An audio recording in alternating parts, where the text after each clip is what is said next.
नमस्कार। महाकवि श्री त्रिविक्रम भट्ट प्रणीत नल चंपू का व्याख्या भाग चल रहा है। आगे क्रम में जहाँ से कल की कक्षा रुकी थी, आज उसी क्रम में आगे बढ़ाते हैं।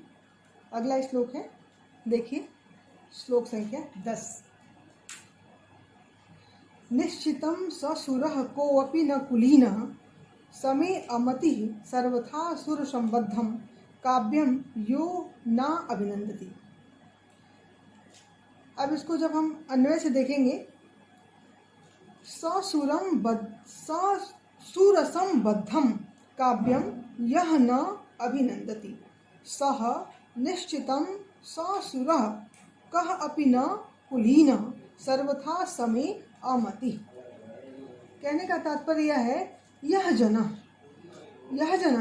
सर्व प्रकारेण शोभना रसाः, अर्थात श्रृंगारादयः रचितम कविवाक्यम न प्रशंसति। अर्थात जो लोग सभी प्रकार से जो सुंदर रसों से सुसज्जित है, श्रृंगारादि रसों से सुसज्जित है, ऐसे रचना का, ऐसे काव्य का जो व्यक्ति न अभिनंदति न प्रशंसति, जो प्रशंसा नहीं करता, अभिनंदन नहीं करता, निश्चितम ससुरा मतलब यहाँ सुरा से युक्त अर्थात मध्य, कहापि कोई न कुलीन अर्थात उच्च कुल में नहीं होगा, न कुलीन कुलीन पुरुष नहीं होगा, सर्वथा समे अर्थात सज्जन में, सम में, सर्वथा मतलब हमेशा, सज्जन में, अमति जो जिसकी बुद्धि सज्जन की बुद्धि से मेल नहीं खाती होगी, अर्थात जो सज्जन में मति नहीं रखता होगा। और इसी को जब आप पक्षांतर में देखेंगे, दूसरे अर्थ में, जो श्लेष से आपको दूसरा अर्थ दिखा रहा है कवि, भृगु के पक्ष में आता है, तो उसके पक्ष में देखिए। अब इन्हीं शब्दों का जब विच्छेद करेंगे तो सर्वथा सुर, तो सुर शब्दों के बीच में जब आकार की कल्पना करने पर असुर संबद्धम अर्थात राक्षसों से संबद्ध कौन है? काव्यम, काव्य मतलब कवि। कौन है? कवि है। कवि कौन है? जो ये शुक्राचार्य हैं, शुक्राचार्य के पुत्र के लिए आए, भृगु के लिए आया है। तो काव्य मतलब कवि, जो शुक्राचार्य के पुत्र भृगु हैं उनके लिए है। यह जो व्यक्ति न अभिनंदति, शुक्राचार्य के पुत्र भृगु का जो व्यक्ति अभिनंदन नहीं करता, वो कैसे है? शुक्राचार्य के पुत्र राक्षसों से संबद्ध, असुर संबद्धम, राक्षसों से संबंध रखने वाले हैं। तो जो उनका अभिनंदन नहीं करता, प्रशंसा नहीं करता, वह व्यक्ति निश्चित रूप से कह अपि कोई सूरह, और वहां पे चला गया असुर संबंध, तो सूरह कोई सूर ही होगा, अर्थात कोई देवता ही होगा। कुलीनः कौलीन पृथ्वी पर जो लीन नहीं रहता, न मतलब कि पृथ्वी पर लीन न, पृथ्वी पर न लीन रहने वाले, समय अर्थात माँ लक्ष्मी और ई अर्थात काम, इनके साथ विष्णु में, माँ लक्ष्मी और कामदेव, विष्णु में, काम सहित भगवान विष्णु में जो सर्वदा अपनी मति लगाते हैं, ध्यान लगाते हैं, अर्थात वे सर्वदा भगवान विष्णु की भक्ति करते हैं। तो जो भगवान विष्णु की भक्ति करता है और माँ लक्ष्मी का ध्यान करता है, वह पृथ्वी में विलीन कैसे रहेगा? वह कहाँ रहेगा? क्योंकि ये भगवान स्वर्ग में रहते हैं, तो सदा स्वर्ग में निवास करने वाले, अतएव देवता जो है वह शुक्राचार्य का अभिनंदन क्यों करेंगे? नहीं करेंगे। ठीक है। तो सुरों के जो गुरु हैं वो बृहस्पति हैं और असुरों के गुरु शुक्राचार्य हैं। तो शुक्राचार्य के पुत्र भृगु का संबंध राक्षसों के साथ है ना, तो वह पृथ्वी पे लीन रहने वाला और सज्जनों में जिनकी मति मेल न खाती हो, ऐसे लोग का अलग पक्ष है। और जो भगवान विष्णु और माँ लक्ष्मी में लीन रहते हैं, जो स्वर्ग में हमेशा अपना मतलब कि ध्यान लगाए रहते हैं, उनकी बुद्धि इनकी बुद्धि के साथ कैसे मेल खाएगी? इस प्रकार अब जब इनके अर्थ को हम मिलाएंगे, जब इस दोनों अर्थों को, तो भृगु के पक्ष में होगा कि जो व्यक्ति राक्षसों से संबद्ध कवि पुत्र भृगु का अभिनंदन स्वागत नहीं करता, निश्चित रूप से वह कोई देव है, देवता है, वह पृथ्वी पर नहीं रहता, तथा लक्ष्मी और कामदेव सहित भगवान विष्णु में मति विश्वास रखता है, ध्यान रखता है। उसी को कह रहे हैं सर्वथा असुर संबद्धम काव्यम यो नाभिनंदति। तो इसलिए जब असुर से संबद्ध जो रखता है वह तो असुरों के देव का उपासना करेगा, जो सुर से संबंध रखेगा वो देवताओं की उपासना करेगा। इस प्रकार अब इस श्लोक की व्याख्या, इसमें अनुष्टुप छंद है, आपको अब यह समझ में आ गया होगा। इसी क्रम में हम आगे बढ़ते हैं। अगला श्लोक, सदूषणापि निर्दोषा सखरापि सुकोमला नमस्तस्मै कृतात् येन रम्या रामायणी कथा। अब देखिए यह विरोधाभास है इसमें। सदूषणापि निर्दोषा सखरापि सुकोमला। सदूषण मतलब दूषण से युक्त होने पर भी, निर्दोषा जो निर्दोष है, दोषों से युक्त होने पर भी जो निर्दोष है, और सखरा मतलब रुच रूखा होने पर भी, खर युक्त होने पर भी जो सुकोमल है।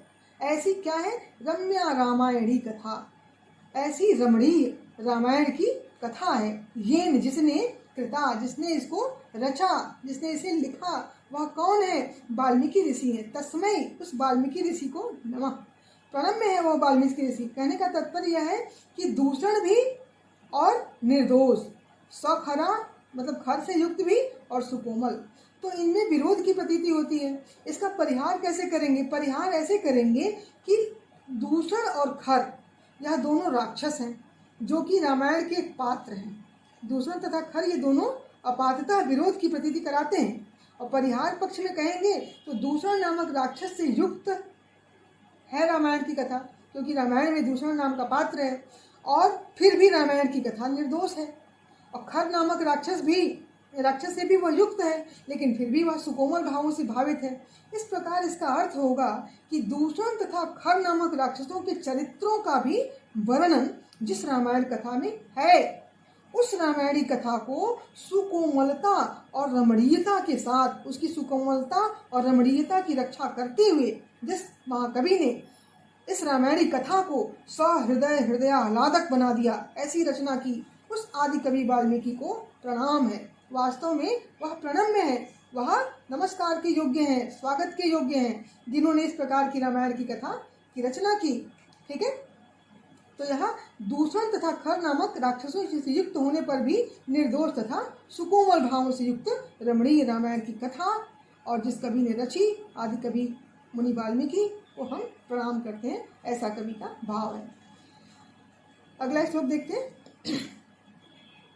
अगला श्लोक है, यह व्यास क्षमा भृताम श्रेष्ठो वंद्य स हिमवानिव सृष्टा गौरी दृषि येन भावे विस्तार भारत। अब देखिए इस श्लोक में वेदव्यास के लिए कवि ने लिखा है कि क्षमाशील तथा महाभारत जैसे ग्रंथ की रचना करने वाले महर्षि वेदव्यास की वंदना अगले इस क्रम में त्रिविक्रम भट्ट जी ने की है कि वेदव्यास की भी मैं वंदना करता हूँ। क्यों? येन भवे विस्तारि भारता इतृषि गौ सृष्टा सह क्षमा भृताम श्रेष्ठ व्यास हिमवान इव वंद्य। कह रहे हैं व्यास के पक्ष में देखिए, येन भवे, भवे मतलब संसार, कहते हैं ना उस श्लोक में, भवम भवानी सहितम नमामि, भगवान शिव और पार्वती के साथ नमस्कार। तो भवे मतलब संसार, ठीक है। येन जिन्होंने भवे संसार में विस्तार भारिता, विस्तार भारिता मतलब विशाल भारत जैसी महाभारत की रचना, ईदृशी इस जैसे, गौ अर्थात वाणी की, सृष्टा रचना की, सह वह क्षमाभृताम, क्षमाभृताम मतलब क्षमाशीलों में, श्रेष्ठा व्यास, श्रेष्ठ है व्यास। कैसे हैं? हिमवान वंदनीय, हिमालय पर्वत के समान वह वंदनीय है। तो यह भी दो पक्षों में इसका पक्षांतर है। एक तो व्यास के पक्ष में है, तो व्यास के पक्ष में जिस महाकवि ने सर्वत्र विख्यात संसार में विशाल महाभारत रूपी वाणी की रचना की, वैसे क्षमावानों में श्रेष्ठ महर्षि वेदव्यास हिमालय के समान वंदनीय है। उसी प्रकार अब दूसरे पक्ष में जब जाएंगे हिमालय के पक्ष में, तो येन आ जाएगा हिमालय के लिए कि जिसने, भावे मतलब भगवान शिव में रता, भगवान शिव में सदैव अनुरक्त रहने वाली, विस्तारी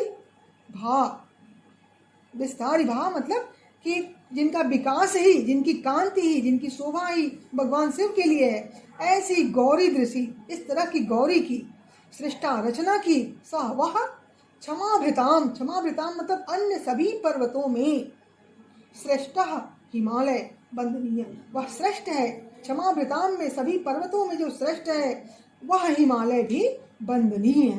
ठीक है, तो इसका पक्ष जो है हिमालय के पक्ष में और वेदव्यास के पक्ष में, कथा जो है दो प्रकार से इसका अर्थ निकलता है, एक हिमालय के पक्ष में और दूसरा वेदव्यास के पक्ष में। इस प्रकार अब आपको इसके अर्थ में किसी प्रकार की मतलब कठिनाई नहीं होगी। हिमालय के समान क्षमाशील व्यक्तियों में तो हिमालय मतलब पर्वतों में क्षमाशील है, सबसे उदार है, और श्रेष्ठ कवियों में वंदनीय व्यास हैं, जिन्होंने संसार में ऐसी विशाल महाभारत रूपी वाणी की रचना की। और गौरी के पक्ष में विस्तृत कांति वाली, जो शिव में सदैव अनुरक्त रहने वाली, ऐसी गौरी की सृष्टि की ऐसा हिमालय।